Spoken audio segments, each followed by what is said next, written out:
Yeah. I love United Kingdom. Yes, Mr. Speaker, Ms. Speaker, and Mr. Speaker too. I love United Kingdom. Well, because it was a great empire in the past days, and I thought they knew how to age like a very virtuous old man. He does not brag about what he had done in the past in his job careers, but he knows how to age. He sits back now and watches the new power of the new young people go around, and he gives wise decisions and wise approvals. Right until I knew about this motion, right until I got to know about this last Malvinas problem going on with Argentina and also with UK. Not until I heard that 8,000 miles from their territory, they had a military base right in front of another nation. 8,000 miles away, military base directly in front of that nation.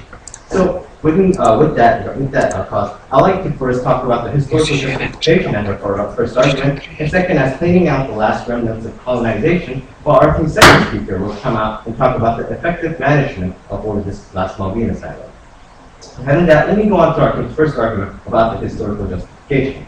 In 1776, there was this Utica Sound Convention. This was a settlement between UK and Spain. The treaty, or this convention, consisted of coast and island of South America colonized by Spain, was Spanish, and then this convention was recognized both by Spain and the United Kingdom. By this means that the United Kingdom did repudiate the property of this island, Las Malvinas, and other coastlines and territory with that coastline, and then they also reaffirmed it in 1847 in the Madrid Treaty. So when Spain let Argentina be independent in 1816, it is reasonable for us to claim that Argentina rightfully inherited this island. So Argentina is closer than any other sovereign nation around the globe. If we look at the distance between Las Malvinas and any other nation. So while Argentina has 300 miles distance with this island, United Kingdom has 8,000 miles. Now, we're not trying to make a simple comparison with numbers right now. We believe that there is a greater meaning to it, thank you. Because to sum up, Las Malvinas was claimed as Spain's and then renounced by Britain, which means that Britain did give up this property, including Las Malvinas, not once, but twice. They affirmed it once again. And as Argentina succeeded in achieving independence, Spain left South America without any claims of this island left or ownership of such territory. They just left, and what was left was the sovereign state of Argentina. So we believe that it is rightful to think that along with the Argentina land connected to the continent, we believe that the adjacent nation, most adjacent nation actually, is Argentina, which means that the island can be rightfully thought as an Argentina territory. It is very simple logic with the basic common sense, where in this link, we like to ask Team Opposition to come out and talk about where in this link and the historical facts does the United Kingdom have to come to interrupt and claim that this island is theirs. Yes? We'll hear that come out in our first speech, but for right now, the majority of islanders, 95%, identify as being British and said there was likely to be Britain. How can you change that and go against it? Okay, let's look at what citizens they're talking about. It sounds very right. The people want it. They say that it's the people who want to be part of the United Kingdom. But is these people a group of men who can be called, who can refer to as citizens, as the rightful people of Las Malvinas? Because when we look at this island state, we think of this Aborigines with dark skin and healthy lifestyle. That's not the case. It is the British, actually, who British government have to encourage the migration of fellow British into this island as a governmental policy. And we would like to ask, first of all, they're being like the visitors claiming to be the actual owners of the island, and we believe how that could be justified in the first place. So whether they are saying that they want to be part of British or not is not important, because they are already British. And whether they say that they are a part of a separate territory, we all know that their ethnicity is British. We all know that their culture is British. We all know that their ancestry is from the British roots. So we believe that they cannot claim their rights as sovereign citizens, and as Las Malvinas as a sovereign nation that strangely wants to be part of the British Kingdom, or the United Kingdom. Now, our second argument is cleaning out the last remnants of colonialism. The concept of sovereignty that the third speaker from opposition has pointed out, this self-determination, was proclaimed in the League of Nations, the Father Association of the United Nations. So why this League of Nations or like these associations proclaimed this values of sovereignty and self-determination was to protect the weak countries from the colonialism and the reign of brute force. So when we look at the historical facts and see how Las Malvinas was taken over by the United Kingdom, we believe that this is a perfect symbol of remnant or the remnant of colonialism, because through one invasion and powerful defense with powerful military after that one invasion, the United Kingdom was a deadweight force over the island. They even have their own people migrated into that island and proclaiming and acting as if they were the original citizens when there has been like not much generation past it since the first migration. Yes. Okay, wouldn't you say that the people who are British or who have British roots who live in New Zealand are rightfully New Zealand citizens and own that land? Of course, they would like to say that even these immigrants who have came into this country can be thought as rightful citizens. Well, of course, that is the common sense that we hold in the status quo, but not this case. Because first of all, when there was no approval from any adjacent nation or an authority that they could make their own nation perhaps to become sovereign citizens, that was not given in the first place. And second, the example of the British coming to New Zealand, we believe that we believe that if 100% of the percentage that is close to the definite majority and the ultimate majority of that island is migrated, and those people do not have any historical, cultural, or ethnic roots related to that island, we would like to say that how they can proclaim themselves as part of the island. So not only that, so these encouraged migration of the British, I'll make it clear again, the British, then went to the Las Malvinas and they made the government and reinforced these people to live there. And they say that because these British or whatever they want to call them lives there should be a respect for the sovereignty. And that's what they have been giving us. Although I didn't hear this first speech, that's what they've been giving us in the point of information, and that is what we have expected. So, ladies and gentlemen, when we look at this concept of sovereignty and self-determination and look back to what I have given you, of the concepts of what I am giving you the second argumentation, this was never made to justify the reign of power, whether to determine and see if a country has enough financial power to migrate their own people to this island, and not to evaluate if they have the military power to guard these people and fight with other nations that have a closer historical root to this ownership of this Las Malvinas or any other island. It was not to hide the root of force with the concept in this justification of sovereignty. Now, we would like to denounce, I'm very sorry to say this, we would like to denounce the United Kingdom's government for employing such a typical tactic of migrating their own citizens into their colonized land and acting as if they are the rightful owners of that island. So the people living in Las Malvinas are not normal citizens. They are assisting oppressors along with the British government to beat over the weak country, in this case Las Malvinas, in this case Argentina. So we support the international society to denounce such colonial tactics and show the world that justice still lives. Thank you.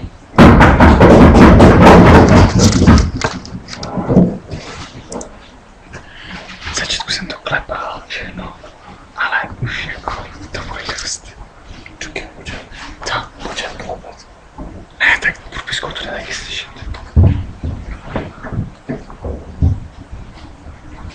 To se jde takto. To se klepe takto. Vážně. Okay, thank you very much. My pleasure to call upon Jessica to respond.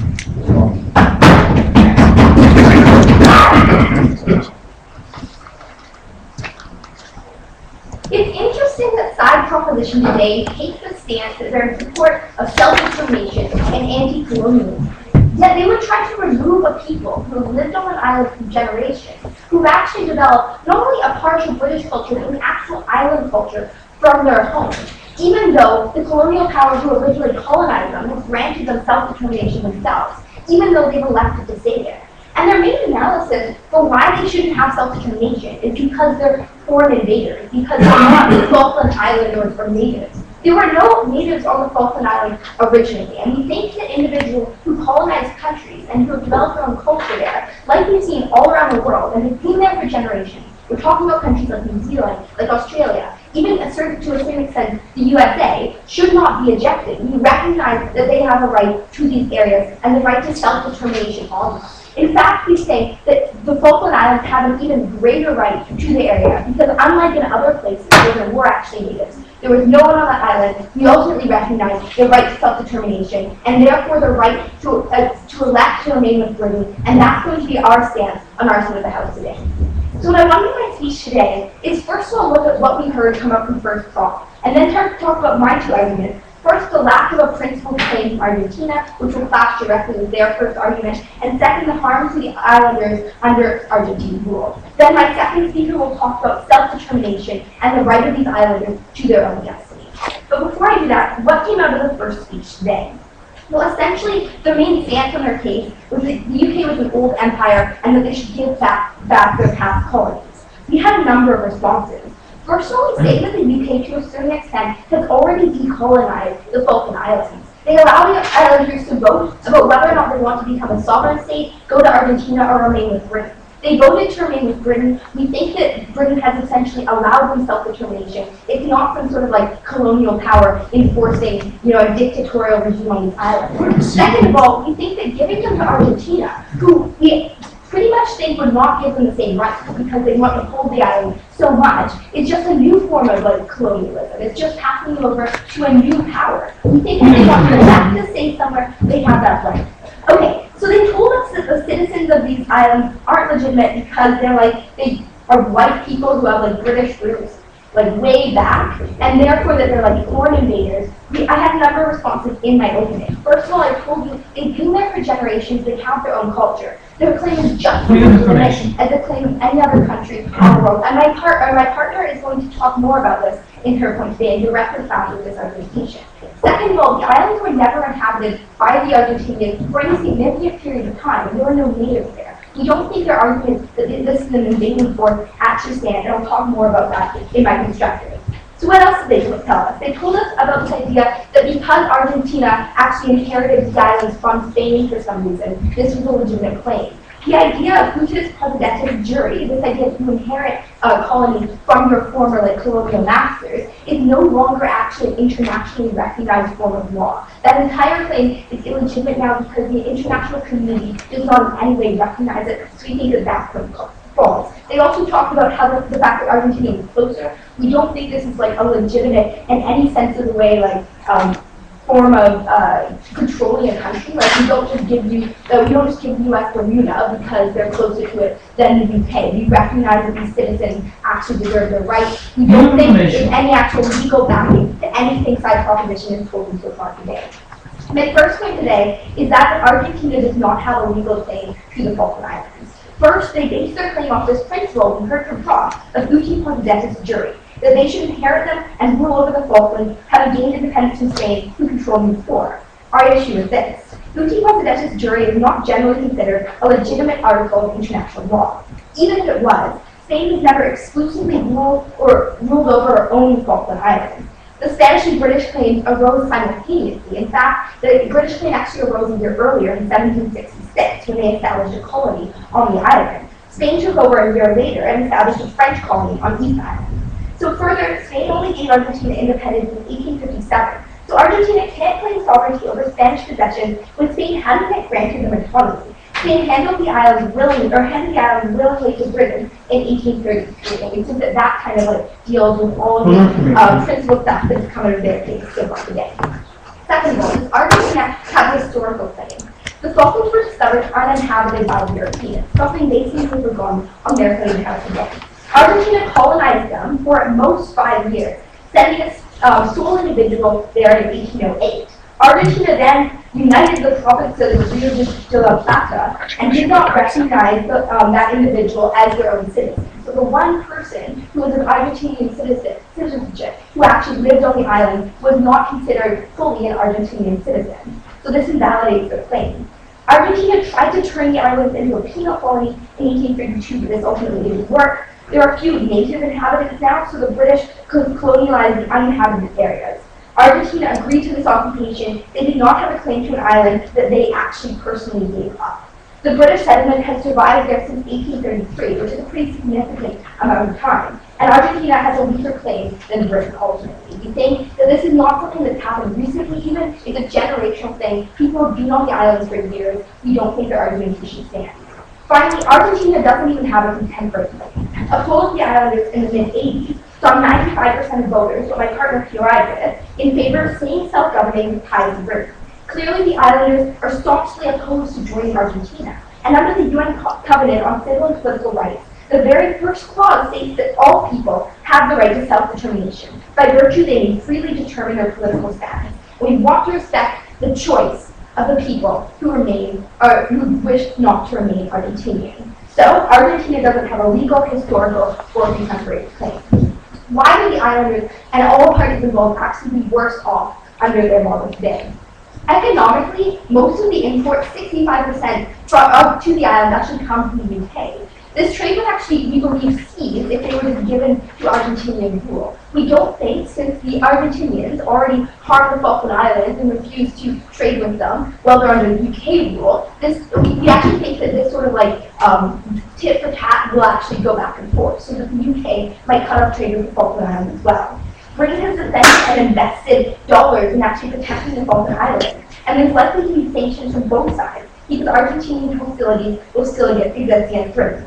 And also, the greatest receiver of exports from the Falkland Islands is actually Spain, with 78%. We recognize that Spain is in the hands of the UK at this point in time because they actually owe money to the UK under this current financial crisis. It's unlikely Britain would let them continue to trade. In terms of the political aspects, what's best for the Falkland Islanders? We think that they would bear little weight internationally unless a country is willing to stand up for them. We think that the UK is a much stronger country on the international playing field to actually stand up for the rights to the oil resources, to the waters around them. We think that that's a huge benefit of remaining under Britain. Furthermore, in the UK government, they have a seat in the government, even though they make up a tiny percentage of the population. In Argentina, they would only make up something like 0.07% of the population. We don't think they actually have any representation at all. We think that that's incredibly harmful. They don't have the same culture or interest as the Falkland Islands. We don't think that they want in any way or in any way desirable for them to become Argentinians. So it's because we think that their entire principal argument, we have debunked it. It's because we think that there aren't benefits to the most important party in this case. We ultimately beg to oppose today. Thank you very much. Okay,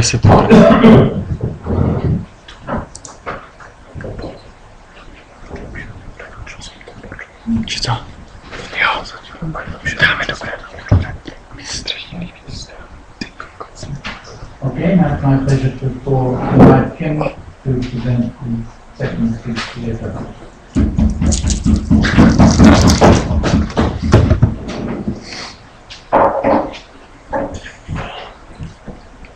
You're not related to the Kim from North Korea, but no, it's all right, no, it's very common.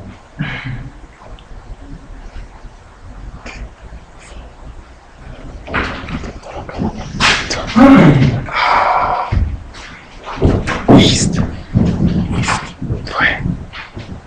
Twoje orki.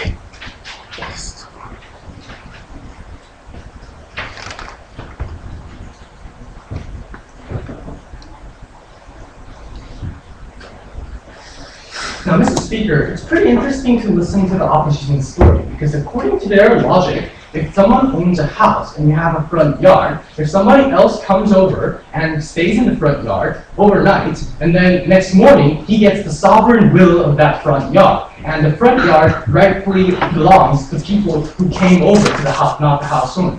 That's a brilliant tactic, actually, and that's the brilliant tactic that colonial British Empire implemented while invaded territory. They actually migrated their population and to disguise it as a sovereign will to claim its territory so many years after, like in the status quo today, ladies and gentlemen. We think this island should go back to Argentina because it has the historical justification, and also it only geographically makes sense, which is connected to the political gains between Argentina and the United Kingdom.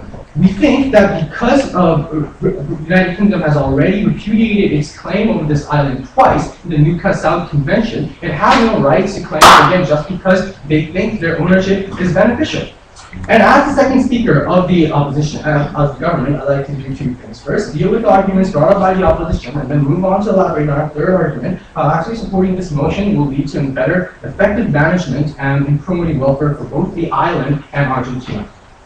So without further ado, let's straightly move on to the rebuttals. First of all, the opposition said because the UK's ownership of this country this island isn't so conspicuous, they have this sovereign congress going on, we don't think it's actually a colonial rule. We deny their assumption from the beginning because it's actually a part of the UK's country, and all the citizens that live there are rightfully the UK citizens. The United Kingdom gains from the fishing rights or the resources these islands have, and how is that not actually a rule of the United Kingdom? We think the United Kingdom is actually benefiting from the Falkland Island ownership. And also, to respond to their idea of new form of colonialism because Argentina is trying to restore its territory is ridiculous, because this territory should have gone to Argentina from the first place. As our Prime Minister explained, as in the Nootka Sound Convention, British clearly gave up the ownership of this island twice. And when Argentina gained independence from Spain, we think it's right that an island that's 300 miles closer to your territory should have been included in the country. The reason it was not because Britain invaded this island and took control over. That's why Argentina doesn't have any significant history of staying on the island. It's because the British took the island right over. The island was independent. Yes, ma'am. Okay. Spain actually gave the island to Britain in 1833. How does any of your analysis still hold? Because, first of all, in the Spain-British conflict, the British clearly already renowned their rights, and we don't think Spain has right to give this island to Britain because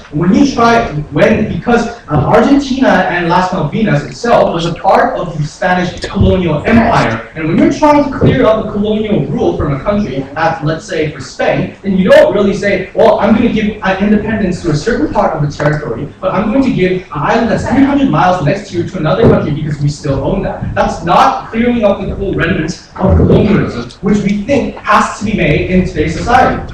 And also, for that exact reason, we think that these people living in Las Malvinas don't have a sovereign will to say that they want to remain as a part of the United Kingdom. Actually, ladies and gentlemen, for your information, all of these people, as they conceded, are UK citizens rightfully. And we think because they come from the United Kingdom, they don't have a sovereign will to say that the territory that was supposed to belong to Argentina to belong to another country like the United Kingdom.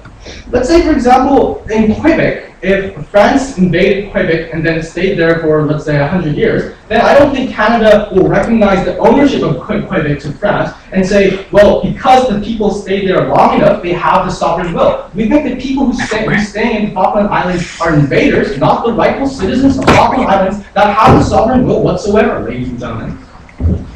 And about the last argument about how because United Kingdom can provide more economic benefits, the island rightfully belongs to the country is preposterous because principally that doesn't make any sense. And according to that logic, the strongest countries in the world should have owned a rightful territory as much as they desire, and that's completely irrelevant to the justification we're discussing in today's debate. Yes, ma'am. Okay, your argument that all sort of colonialism, where like people who colonize countries no longer have legitimate claims, would invalidate the claims of like half the countries in the world to their own country.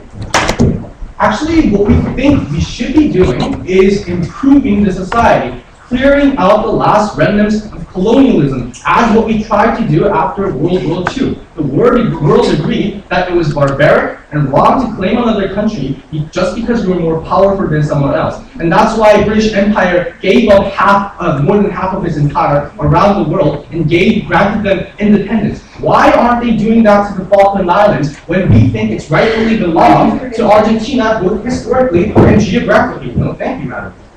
So this action of granting Falkland Islands to Argentina is actually correcting the past wrong, ladies and gentlemen. It's restoring the rightful territory of Argentina and giving it back to the rightful owner. Just because your people stayed there, let's say, for 100 years, doesn't mean that the territory doesn't belong to Argentina. History proves that in the Nootka Sound Convention, which they never responded to. And I beg the last speaker of the government, and the second speaker of the opposition side, to come up to the podium and respond to this point. Moving on to our last argument, how even supporting the motion we believe will lead to the effective management of the island and Argentina itself. Now, we think although UK has provided certain benefits to this island, we think it's much easier for Argentina to govern this island because obviously it's 300 miles away from its territory, while UK has to go all the way or half the way around the globe to ship supplies that is vital to sustaining this territory. So, even in the economic sense they're trying to promote, it only makes sense if a country that has closer distances to ship supplies or engage in trades, only this country is better for the welfare of the island as well.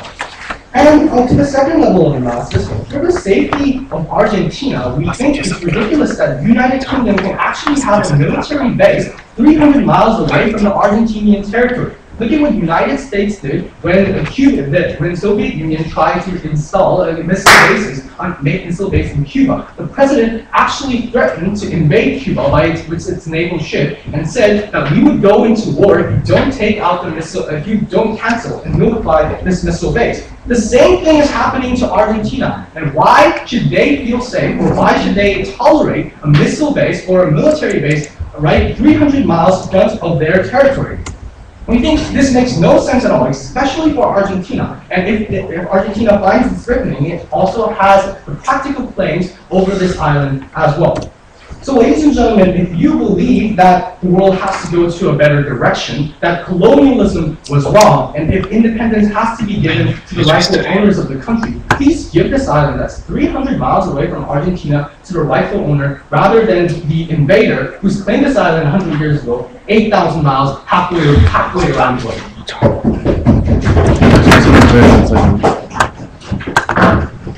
Marisa dostał jedzenia. Raz na madrona skórską, niemiecką, madrona francuską, zostawieni. To było dobro. Niech to było krizy, tak nie całą partią. Będą mogli nas i się swoje. Okay, thank you very much. And we now invite Alessandra to come to the discussion. Next.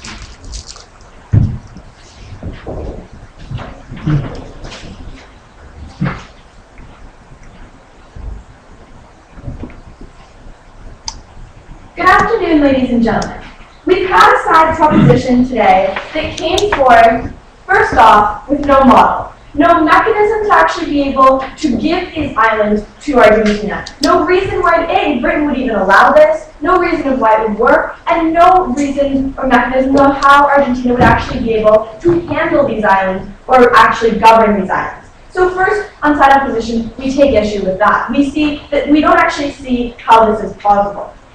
Further, they painted this picture that Britain is this atrocious colonial empire over the Falkland Islands. We don't actually think that Britain is in any way, bullying the Falkland Islands. What we actually think is that we see Argentina as the bully in this situation. We see that the people of the Falkland Islands want to be ruled by Britain. They've stated this time and time again. In fact, that's what I'm going to be speaking about a lot in my speech today, about how exactly the people of the Falkland Islands, 95% of them say that they would like to remain with Britain.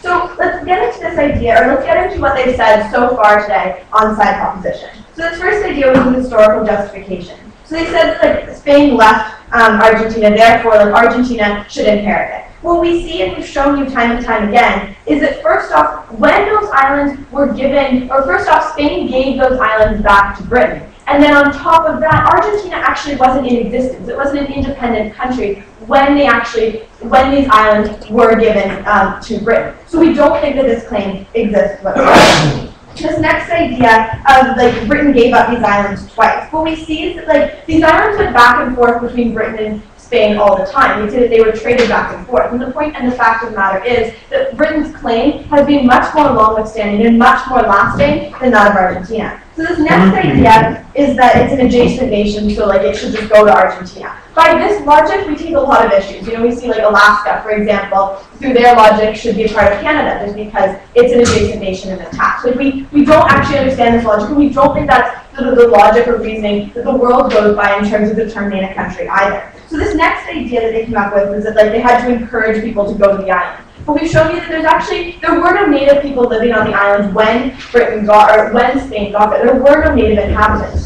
So what we see is that There was absolutely, everyone is going to have to move there at some point. And on top of that, we see like someone who's lived there for generations and generations, which a lot of the Falkland people who are living on those islands have. We actually think that like they do live there and they do identify with that culture and have a culture there. Yes. So if your front yard doesn't have any people can just come here and then stay overnight and claim the territory. No, we don't think that at all. We think that like when a person is living in a territory and they're saying, yes, we'd like to remain under the control of Britain, we'd like to remain under the control and ruled by Britain, we'd say that there's an absolute right for these people to maintain it. We'd say there's an absolute right for these people to actually like have this self-determination. And that's what I'm going to get into my speech today. But this next idea that they came up with, so then they refuted our example of New Zealand. What we actually saw was they conceded this idea that like the people living in New Zealand should be able, the British people living in New Zealand should be able to like stay there because New Zealand, they're able to identify and associate themselves with New Zealand, even though those people invaded New Zealand themselves. So we've shown you that they actually kind of they conceded this point.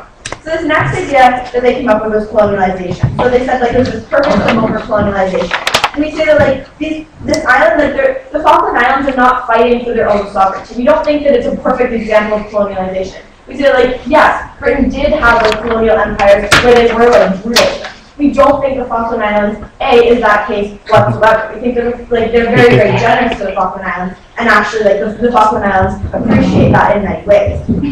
So this next idea was that like the people can't claim themselves as like people of the Falkland Islands. What we see is that there was no actual native inhabitants there in the first place, and being someone living there, for generations and has a culture and a lifestyle on an island, we would say that those people are able to claim that they actually do have roots there, that they're from there. We don't think that rationale stands on their side. Now this next idea is that they talked about was let's get into the third argument they talked about, which was better management. So they said like the UK benefits from the Falkland Islands, and we think that this is a really interesting point that they brought up because we think that if the UK is benefiting from them so much, how exactly is the UK going to just be willing to hand them over to Argentina? So we saw this like in their first speech where there was absolutely no model. So we saw no reason or no method of how these islands are actually going to be given back. Yes. Of course UK isn't going to give it up voluntarily. That's why we're debating this motion that this House believes that the island should return to Argentina.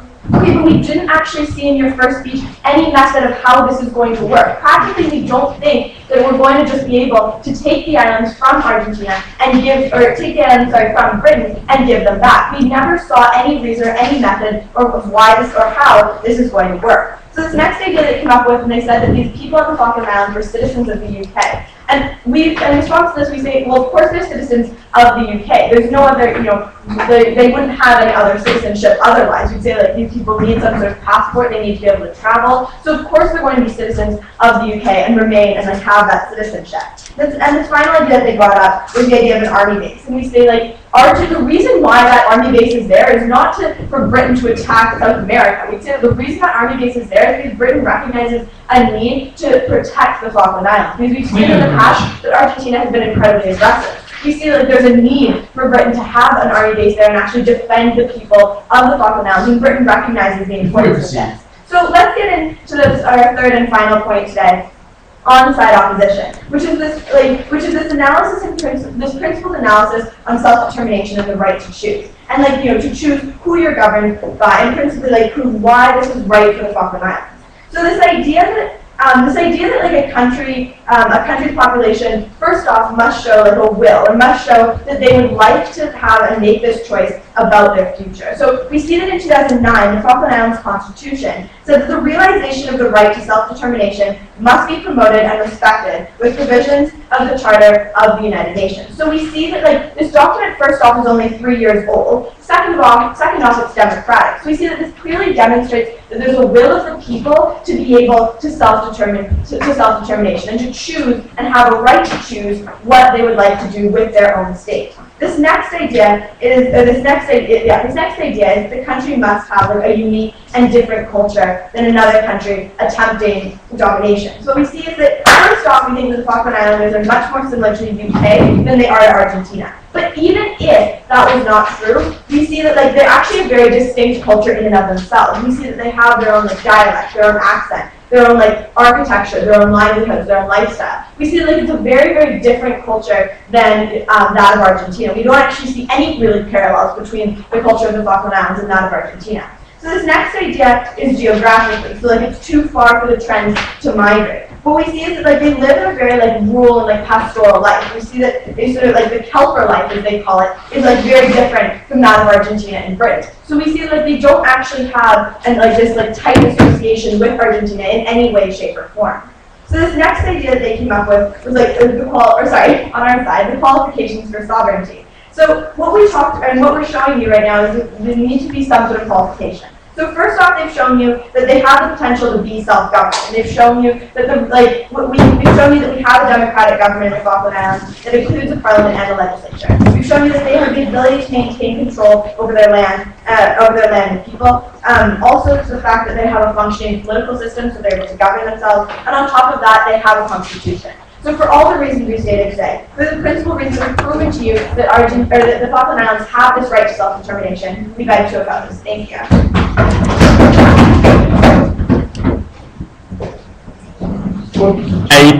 8:25. 8:25.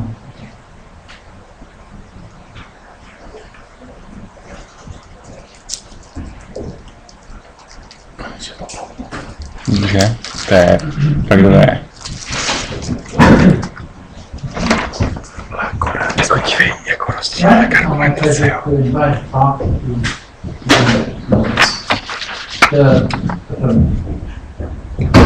Něco pověděl. Určitě, budu rád.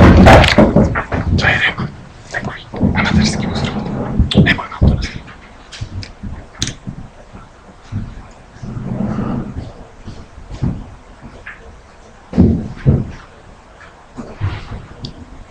To je to už 4 minutový.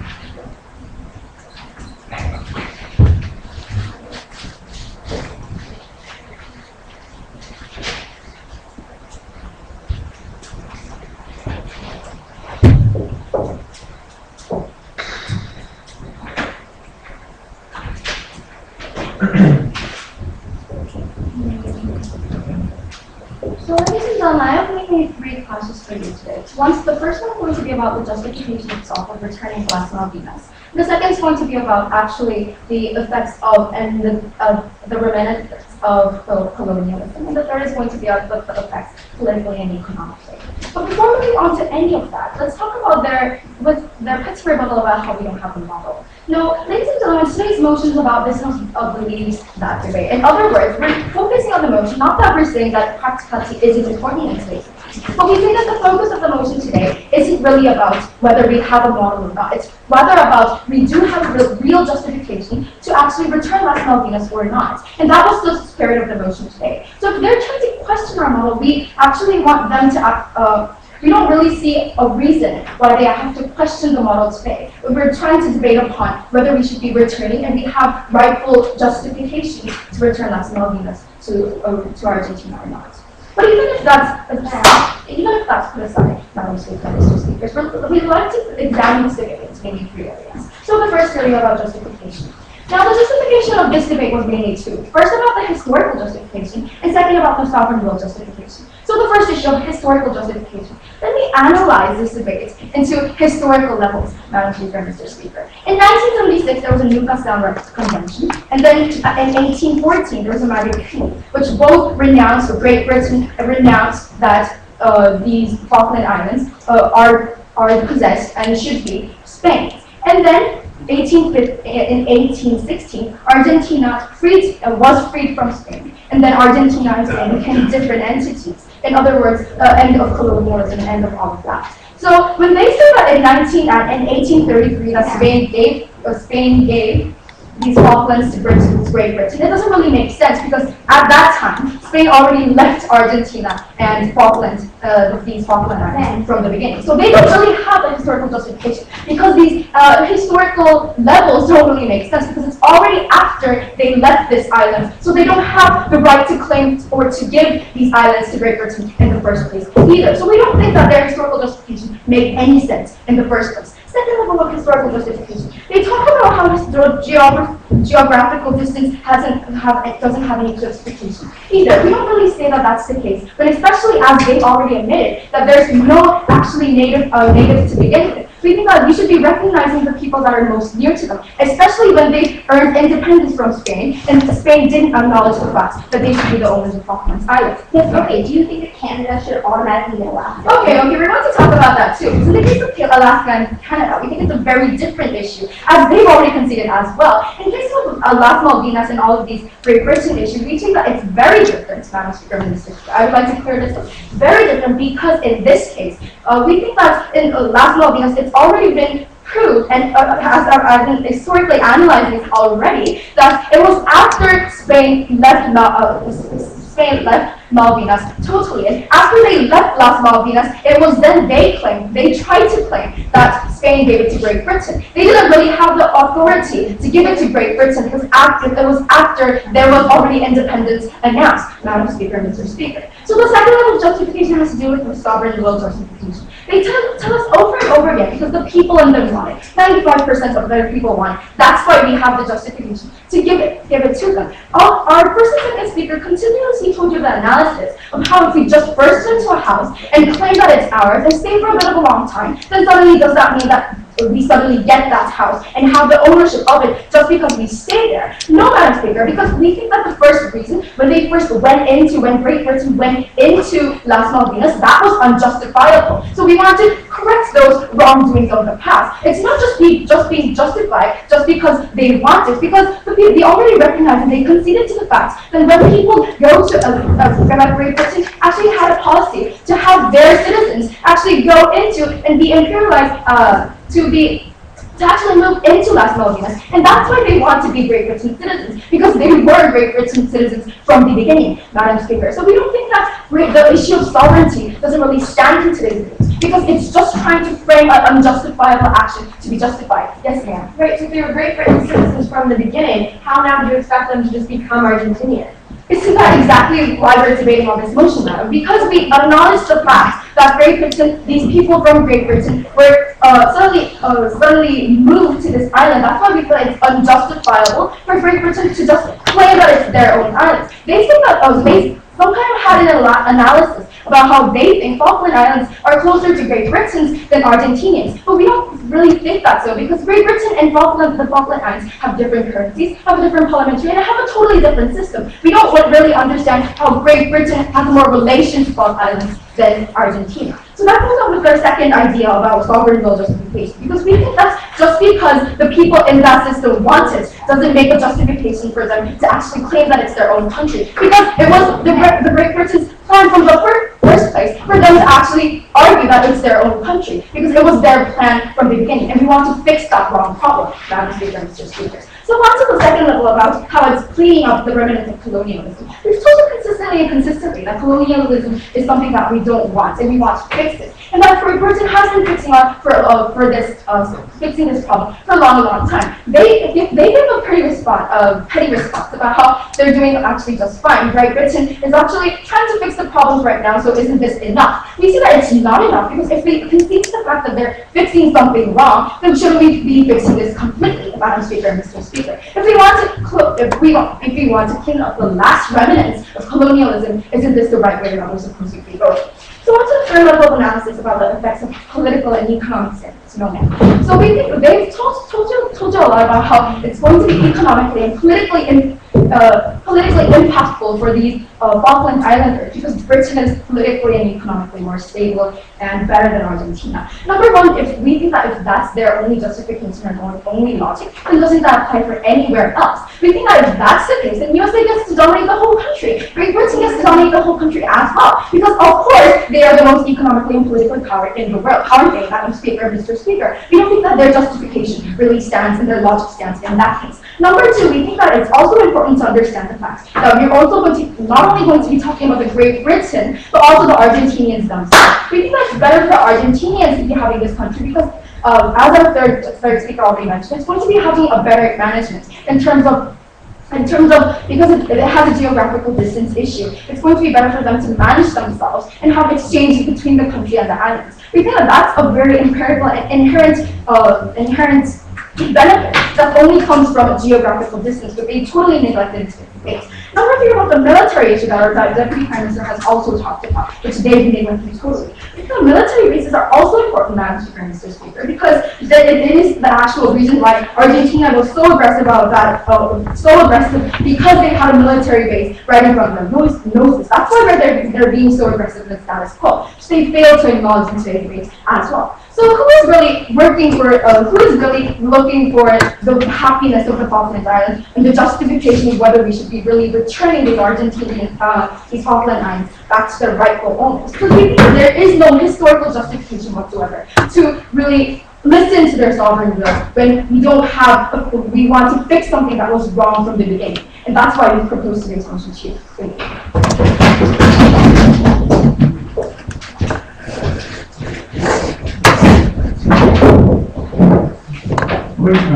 Oh, sorry.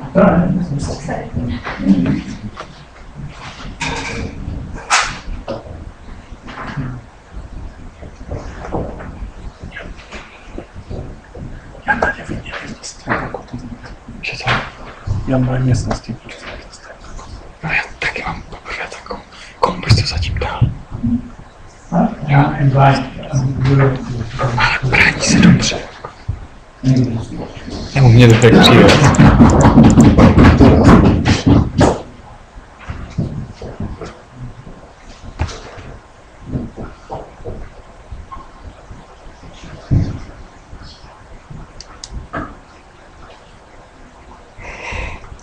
Interesting today that side proposition, who claims to be a team who is so very interested in doing the right thing, would ignore exactly the rights and possible benefits and potential harms to the very people this motion discusses. Side proposition today has ignored the entire party in this debate that's really of importance here, the party of the Falkland Islands. And it's on that basis that I'm going to go through and I'm going to repeat today on what we've heard today come out today from side proposition. We're going to divide this into three themes. We're going to talk about colonialism and control. We're going to clear up all of this historical stuff, clear these dates, numbers up once for all. We're going to talk to you about the principle of right. And finally, I'm going to talk to you about the practical point, which a lot of issues came out today that they failed to deal with. So first of all, let's talk about colonialism and control. So they came to us with this big assumption that we should all try to get rid of colonialism because it's terrible. And the ultimate goal of the world should be to sweep out any remnants of this. We have three responses. First of all, they never proved why in all instances colonialism is a terrible force and why the ultimate goal should be to remove it from society. They never gave us any justification as to why that was so. Secondly, even if they did and said that colonialism was terrible, we already told you that there have been significantly decolonized by Britain, right? As they said and conceded. They have their own government. They have their own mayor. They have a certain degree of self-autonomy that allows them to rule themselves in the way that they wish. They seem to have painted this picture in which Britain is this sort of awful domineering force over the Falklands, and that simply isn't so.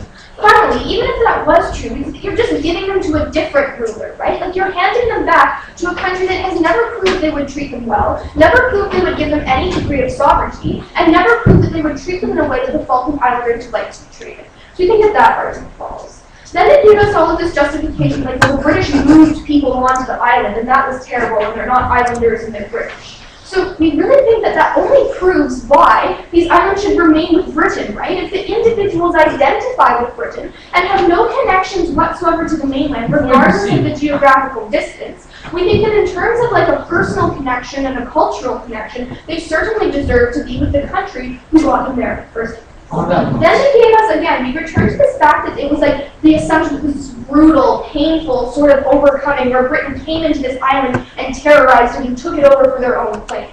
This is absolutely false, they didn't know. First of all, there were no native islanders there, right? There was never a native population of Las Malvinas that existed, that were assimilated by the British, that were forced to become British. That never happened. They admitted to us, Britain populated it with their own citizens. right? So we reject the idea that it was this aggressive sort of takeover, and that was an assumption that they placed on today. Then they talked about, like, under the historic idea, and they begged us to deal with this Utica Sound Agreement. We did deal with it in just this argument, but I'm going to refute it once again and clear up this historic idea. So first of all, they said that this idea of uti possetis juris is the fact that if you are a colonial, or you are a colonized state, then you deserve the colonized properties of the colonizing state. Okay, we have a couple of responses. First of all, under that logic, Algeria should belong to Tunisia because at one point they were both colonized by France, right?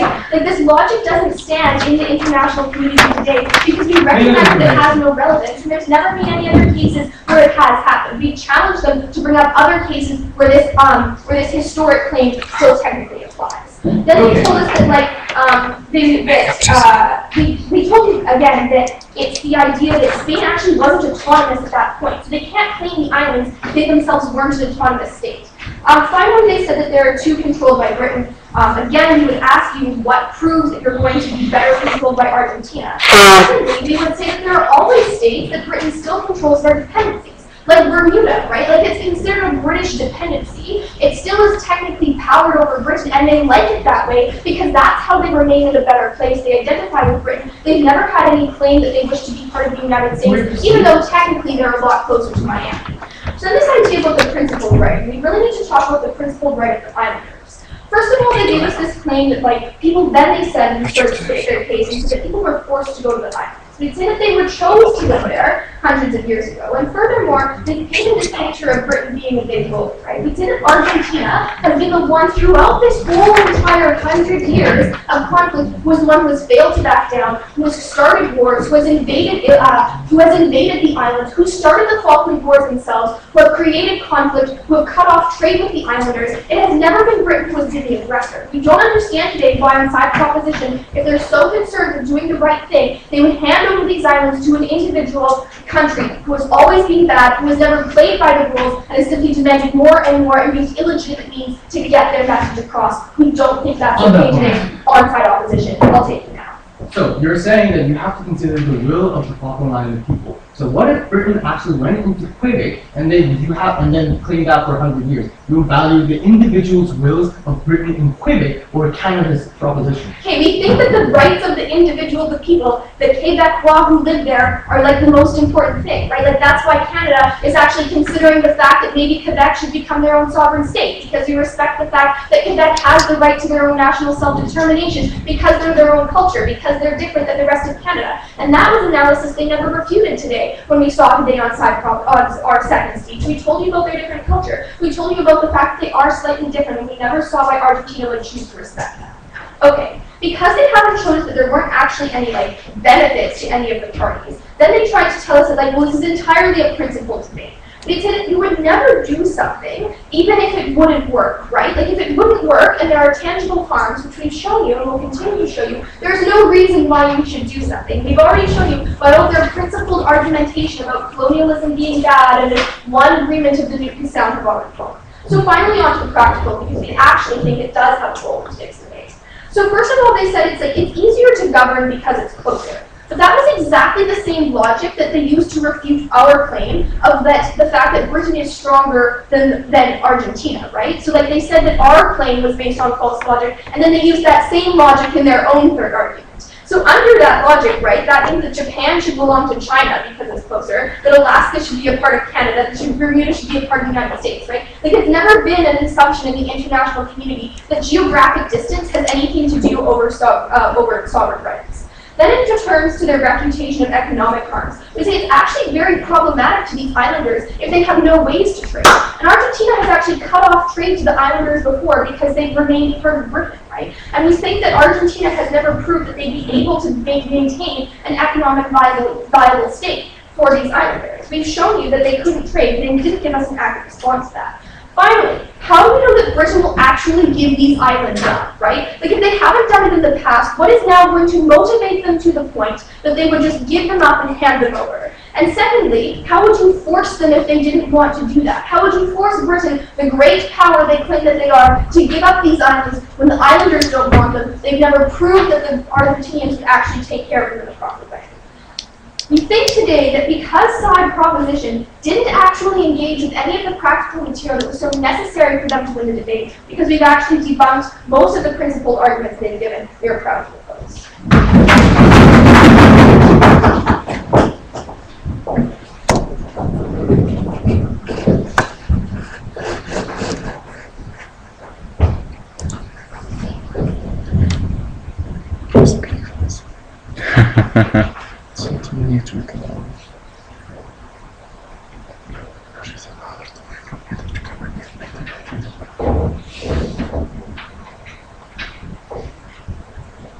It's now my pleasure to invite Jessica to.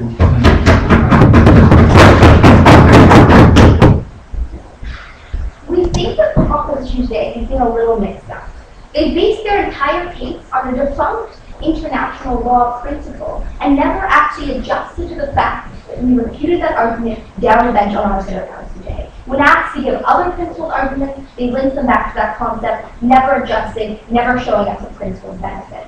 They never actually gave us any mechanism for how this would happen today. They never showed you why the UK never give up the island. They never showed you how to actually benefit any parties involved other than Argentina, who we don't think deserves them. We think that that was ignored today. They also never cleared up their stance on what exactly they think of the islanders. Because one of their arguments said that, Argentina would be able to handle the islanders better and help them economically. Yet they continuously said that the islanders were foreign invaders who were allowed to be kicked off the islands, or bad things happened to them because they unfairly took those islands. We don't think that they took a high enough burden today. We don't think they took a stand, and ultimately they should lose. Two areas of clash. First of all, will the world of crop create be better? And second of all, is Argentina have a claim? Actually, I'm going to start with the second one first. Let's look at the historical claim that was discussed in the debate today. So they continuously gave us this idea of UT Conventus jury. They continuously told us that Argentina deserves the islands because they inherited them from Spain. We told you down the bench, and Julia showed you a very nice example today, why this claim no longer exists. It's not an international concept we understand. But even if it did, we actually debunked their argumentation anyways. The UK gave up the islands to Spain temporarily. Spain did control the islands at one point in time, but we had a lot of analysis showing that, first of all, Spain gave the islands back to Britain in 1833, 50 years before Argentina became a state. They never responded to that. And also that Spain actually handed over the islands to Britain. It wasn't some sort of forced takeover. If anyone is the invader in this case, it's Spain who actually took control of the islands in the first case. Their entire analysis that because the UK controlled the islands and now should continue to control them also applies to Spain and any other colonizing forces that would take over those islands. We don't think that they stand. Second of all, they told us that the islands are close by. We think that we actually debunked that down our case today. They admitted that Canada should not inherit Alaska, and they never showed us why their case was any different other than referring back to UT Conventus jury. We think that that's faulty logic. Then they talked about colonialism. We say that the worst way to actually try to get rid of colonialism is to put the islanders under another colonial power rather than respecting their sovereign rights. That was never properly responded to. We told you a lot today about the people. That was Ali's entire point. We told you that it's a generational thing for these people who live there. They're not like the recent immigrants who suddenly took control. They have their own culture. They didn't actually invade anyone. We don't think their analysis that all colonialists are foreign invaders stood. And they couldn't actually bring this up with any of the other examples of colonizing countries that we handed them today, countries like New Zealand, like Canada even, any other country in the world that was colonized by another state in past years. And we think that since harm comes to the islanders, since their rights are not respected, we cannot give the island back to Argentina. Very quickly, practically, does their model create a better world? First of all, we told you that there was no mechanism at all for them to hand the islands over. That because Britain actually benefits from the islands, as they acknowledge, Britain isn't going to want to. If they can't actually prove that their case will work in any way, why should we do it? We told you that the islanders are going to be economically worse off, because they're going to be sanctioned by Britain. And they never had a response to this other than, the UK has to travel a long distance to get goods there. The UK has the funds to travel that long distance. The UK is willing to do it. And the Falkland Islanders actually have a very high standard of living. We don't see any need to pass them over to Argentina. We told you that they have no political control under the UK. They never actually had a response to that. They said they don't care because the Islanders are invaders. The one thing they talked about was the safety of Argentina, because there's a military base in the Falkland Islands that was established when Argentina tried to invade a British territory in the 80s. We don't think, because Argentina was the aggressor in that situation, the argumentation holds. We went on the principles, we went on the practicals, their arguments do not stand, we beg to oppose.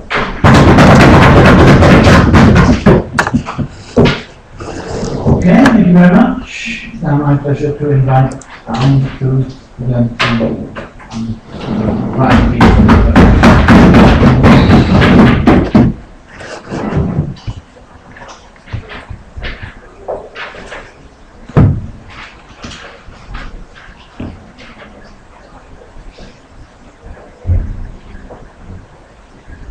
supposed to say that team opposition came to this podium and talked about this nicely packaged colonialism. I'm afraid I wouldn't be able to use this nice catchy phrase because when I wrote this manuscript, handwritten, when they were in their second speaker. But when the third speaker came out and said and asked us, why is colonialism bad? We don't think that the world should work to clear up the remnants of colonialism. And they asked us the proof of how colonialism is bad in the first place. So I'm afraid I wouldn't be able to use this one-liner.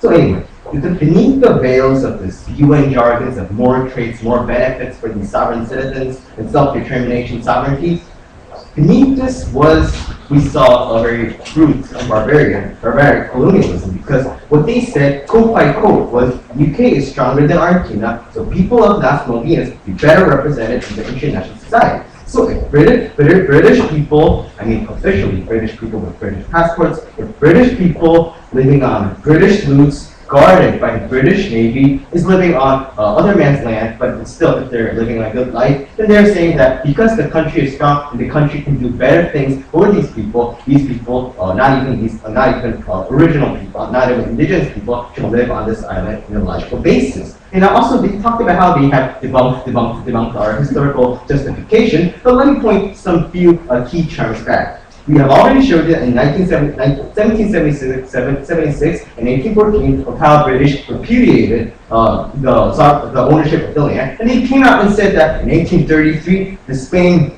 gave back Las Malvinas back to the UK. But what I have is a different historical fact on the exact same year, because the United Kingdom's captain, owner of a ship in 1833, exact same year, actually went to Las Malvinas and asked the Argentina administration to take off their flag. Now, how can they have a flag when they aren't even recognized as state? That's because on 1816, Argentina was freed from Spain, and Spain already left that region along with Las Malvinas from that region. So what they're talking about is historical fabrication, but not only that, what they're talking about is Spain, a country, giving a territory that they already don't own. And they talked about the historical justification. They talked about how Antarctica and Alaska should be Canada's as well. So we think that their team case is very consistent because they have been talking about how colonialism is actually not a bad thing, but they've talked about how Antarctica and Alaska should be a part of Canada. That was true. Part of Canada, what they have been doing was trivializing and simplifying our logic of how the distance between lands should be taken in regard. It should be taken in regard, but not in the way that they try to portray to you, Mr. and Miss Adjudicators, because what I have showed you in my very first Prime Minister's speech was that the reason why this distance is very important is because this bundle of Las Malvinas plus the Argentina land connected the continent was freed from Spain in a bundle, which means that if they are freed as one piece, then they should be recognized as a one piece even after that liberation. And that was the reason why the distance was so important to prove this fact, not just because they are distant, so they should be in a one nation. And they talked about how these people from Las Malvinas are deeply attached to UK. And they talked about how we try to portray UK government of how they have been oppressing Las Malvinas people. No, we don't think the United Kingdom, we don't think that the British government is oppressing British people in the Las Malvinas. No, there are other things that you can oppress other than the people. But they were trying to blind you, Mr. and Miss Adjudicators, by saying that they only had these people can only oppress one people. However, there are other things that you can oppress other than people. There is ownership that you can oppress. There is sovereignty that you can oppress, and that is the issue that they try to blind you. from talking about Mr. and Mrs. Adjudicator, and that is the reason why we are proud to propose.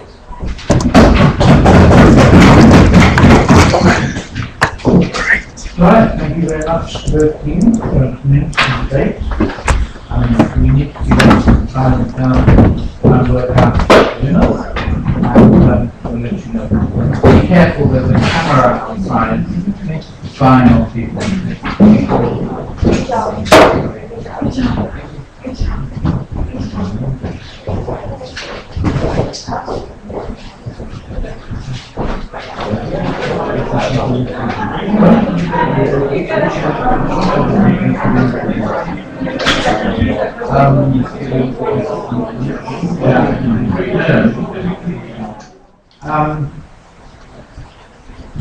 I'm not like the first speaker, virtuous old man. I'm certainly old and I'm certainly a man. Not sure about the virtuous. We'll take it as being compliment. I think that I said before the debate that you have a very, very hard job. Not because I'm British, but because you know it is well known and many have pointed out very clearly that the majority of the inhabitants wish to remain British, and that there was no Argentinian settlement of any substance on the land before 1833. And therefore, from that point of view, it was quite a difficult job for you. And you did it very well. I was particularly impressed, well, I think all three of you did very good speech. We have two of the best teams in the tournament here. So we would expect, and we got two very good presentations of argumentation. One or two little slips, which is not surprising considering the amount of statistical information you have to provide, particularly you, which was brilliant. It was a superb outline of material, but there were one or two little slips.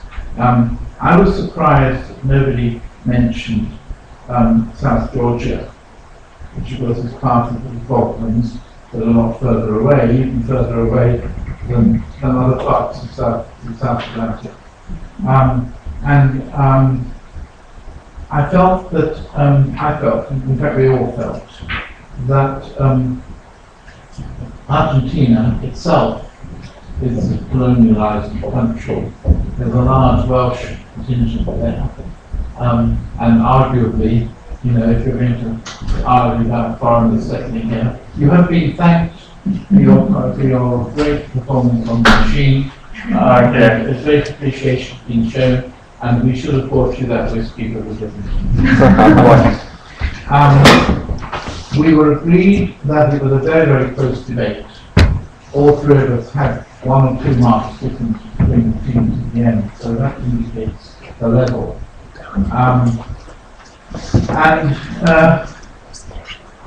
Very, very few mistakes. I think 1 or 2 of you particularly dropped 3, I think, and Oxford, so was there.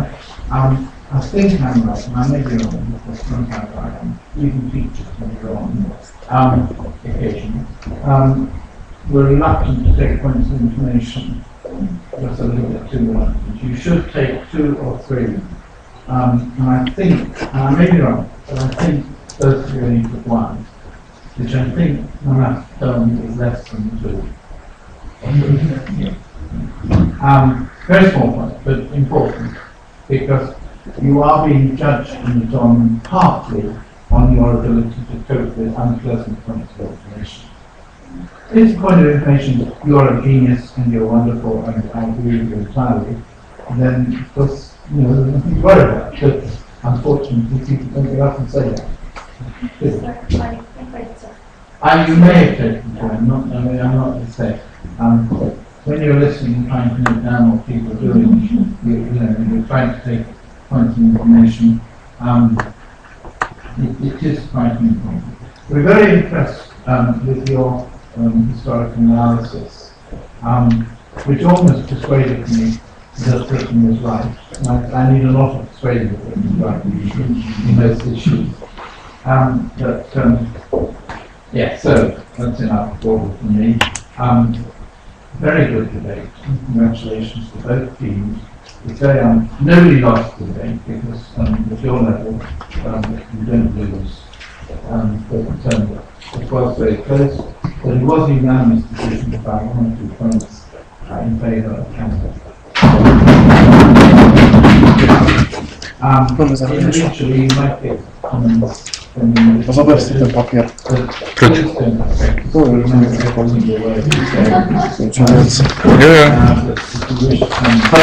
A pan jeszcze tak weźmie tę debatę? Hej?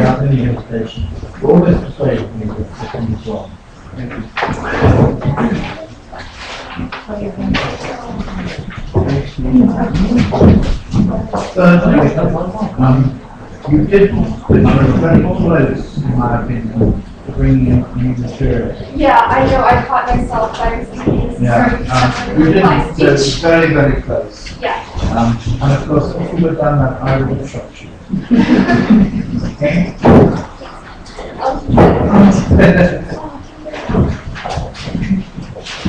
How are you doing? Yeah.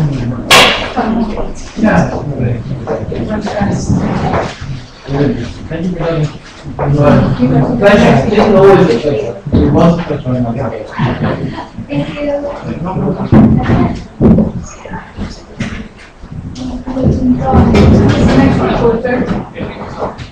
The next one is at 4:30. I believe so, yes, I'm well also pleased. We're all done. And maybe I'm on something this way.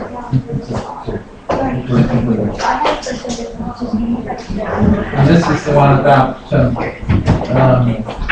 sovereign referendum. Yeah, thank you very much.